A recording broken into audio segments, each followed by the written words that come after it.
Good morning. I'd like to give a shout out to one of my YouTube inspirations, Leo Doe. Thank you, Leo, for all of the information that you have helped us with. I'm specifically talking about your local platform sales, Facebook Marketplace, etc. I've really learned a lot from you, and that has inspired this video that I'd like to share with everyone. And I'd specifically like to talk about the problems with the local platform sales. I use Facebook Marketplace and Letgo.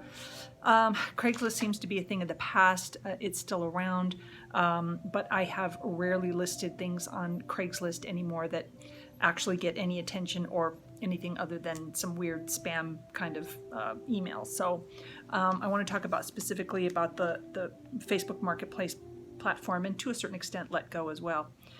So I think the number one problem is for us sellers is just people that are flaky.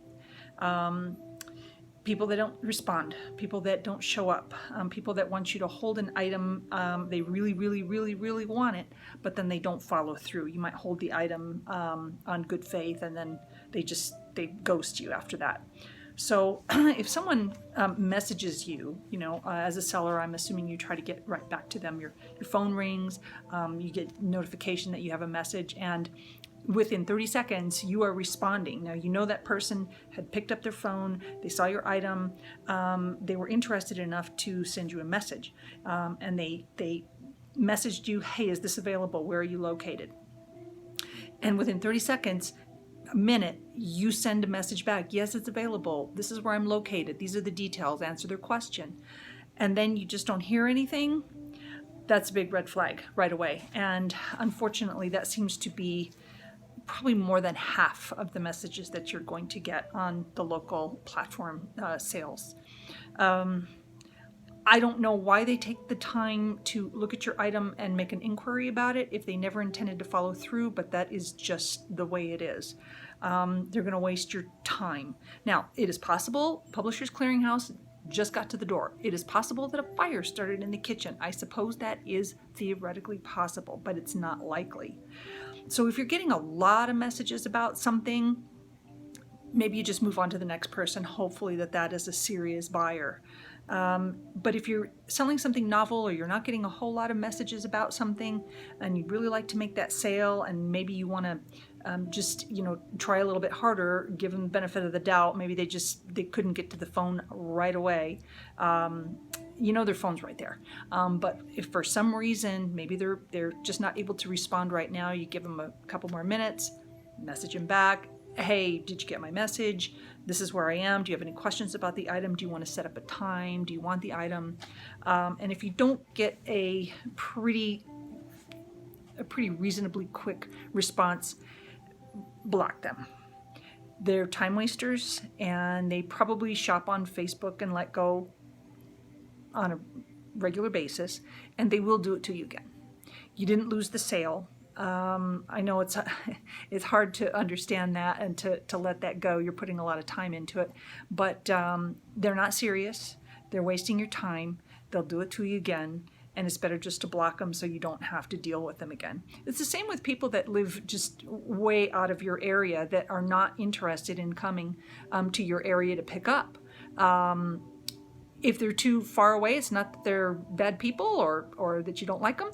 It's just that they're not in your area, and communicating with them is probably going to be unproductive. So I do block those people, and because I don't want my time to be wasted again, nor theirs. So just move on. No shows. You're not going to be able to eliminate this completely. Someone will actually go to the extent of setting up a time and a meeting place with you and then not show. And normally they don't give you an explanation. And that's because they just flaked out. They just decided they didn't want to do it. And instead of being polite and courteous and telling you, hey, I decided against this item, I'm not going to make our meeting. Or heck, just lie to me. Tell me that your car won't start. Just something, so I don't go down to wherever it is and wait for you to respond. I don't know how many times I've sat in a parking lot and people are either no-shows or they are seriously late. If I say noon, I mean noon. I understand traffic or whatever. You're going to be 5 minutes late or whatever. I get that. But, sometimes people will be up to an hour late. And the last time I had that happen where somebody was 45 minutes late, I decided I would never, ever do another meetup other than, my rules, which is at my workplace, or I actually do some exchanges at home, and we'll get to that in a minute. But I don't sit in parking lots anymore because that it's just trouble. People are going to take advantage of you. They're going to be late. If they're not there when you show up, you give them a couple of minutes and then you leave. It's not worth it to waste your time for, especially if it's for a $5 or $10 or $15 item. So that being said, I'm self-employed, so I have the ability to tell people, okay, well, I will meet you at my work. This is where it is. If they're late, I'm at the office and I'm doing something productive, so it really doesn't make a difference if it's a no-show or if it's somebody who's going to be really late. I do understand people don't want to have others come to their home, although that is convenient. If you are home, you can be productive again while you're waiting for somebody to pick up an item. And that's especially the case if you have children and they're playing and you don't want to put them in the car and run down to the corner market to meet somebody. So it is convenient, but I do understand that there's a hesitance sometimes to have people know where you live. If you get any kind of weird feeling, don't take the chance. Or if if you just don't feel safe for whatever reason, don't take the chance. But it can be, very convenient for you if that's something that you're comfortable with, or with the person. I've had people that have bought things from me before, and I know who they are, and I don't have any problem with it. So there are also things that you might have to exchange at home, or something like a storage unit, big items like, couches or appliances, refrigerators, and that type of a thing, where you would really not have a choice, but somebody needs to come to where that item is and they need to remove it with their own help and with a pickup truck. So there's that as well. But if those two options don't work, you can't do it at work and you can't do it at home, or don't want to do it at home, look around. Is there a store across the street from you? Is there a park across the street from you? Are you at a major intersection, or is there a corner near where people could find it easily, and where you would basically have to look outside your window and see if that person is actually there. And if they're there, you go out the door and you run it down to the corner, or run it across the street to the convenience store, or wherever it is. But the trick is, you do not want to have to get into your car and drive to wherever it is and sit there for 15, 20, 25, 30, 45 minutes waiting for somebody to show up. So if that's something that you can do by just looking around and saying, meet me at the corner of 2nd Street and Broadway, that would be a good option as well. People aren't coming to your home, yet you don't have to put out a whole lot of energy and pack up the kids and the item and everything and get into the car, and then go and meet this person who may or may not show up. Another problem, people don't read the descriptions. Again, not going to change this. It's just a fact of life. Most people look at the photos and they probably read the title. But in terms of description, don't count on it. How many times have you had people ask you, you can write this long description, it's this size, it's this age, it's this brand, etc., and people ask you, what color is it, what size is it, where are you located? It's all in the description, but they don't read it. So don't bother. Put as many photos on as you can. A picture says 1,000 words, and it's true. So different angles, the outside, the inside, the back, the front, the drawers, close-up of the buttons, the zipper, the label, the size. Whatever you can do in order for people just to be able to look at it and say, I understand, I get it, I see that. I've gotten to the point of just holding up the measuring tape to show the height of something or the width of something or the span of something. The labels with the sizes, etc., etc.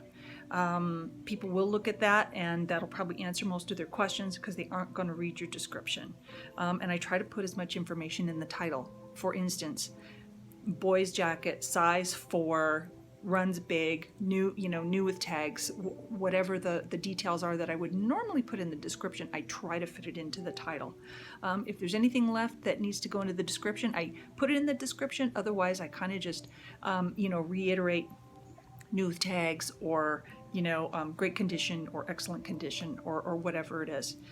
Save yourself time, save yourself money. And if you take your phone and you take pictures of it, then you can, list on Facebook and then use those same pictures to go to Letgo or some other platform. And you don't have to keep taking pictures over and over again.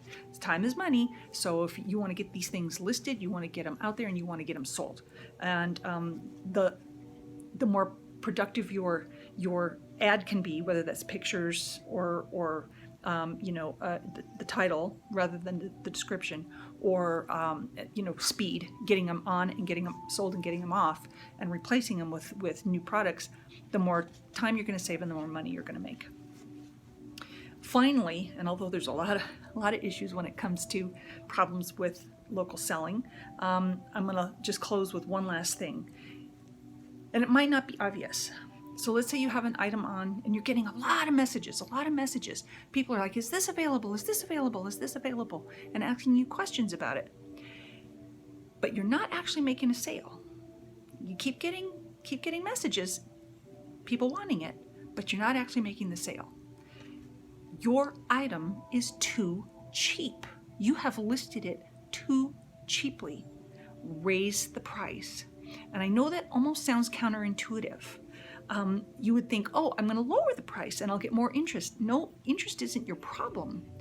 It's because people see it and immediately they think, oh, I like that. It's a good price.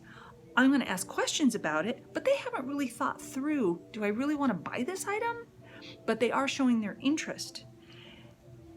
You're getting the looky-loos, and hopefully mixed in there are some of the serious people, but in the meantime, you are fielding questions by people who really haven't thought it out and really aren't serious about it. And I'll tell you, one time I had a ring. It was a cute little ring. It was costume, but it was really cute. And I put it on Facebook Marketplace for $5. $5.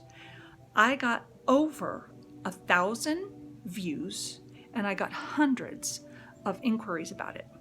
I have not sold it. I've come to the conclusion, and this has happened with other things, people were asking crazy questions like, is it real gold? No, it's $5. It's just pretty. It's not real gold. People have not thought through. They just saw it and they reacted.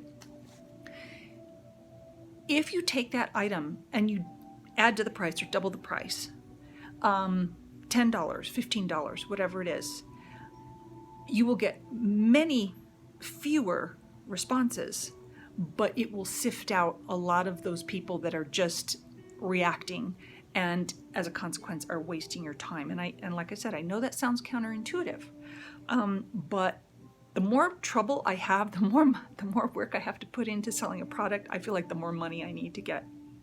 And so take it off. Wait a couple of days. Put it back on at a new price, a higher price. And you will get a whole new set of customers that are interested in the price, and they've already seen now it's $10 or $20 or whatever it is, and if they respond, they're going to be more serious about it. Now obviously you've got to balance that, fair price against sifting out the time wasters, because if you price it too high, well, it's not going to sell either. But that's my experience. Lots of messages, but no sales, your price is too low.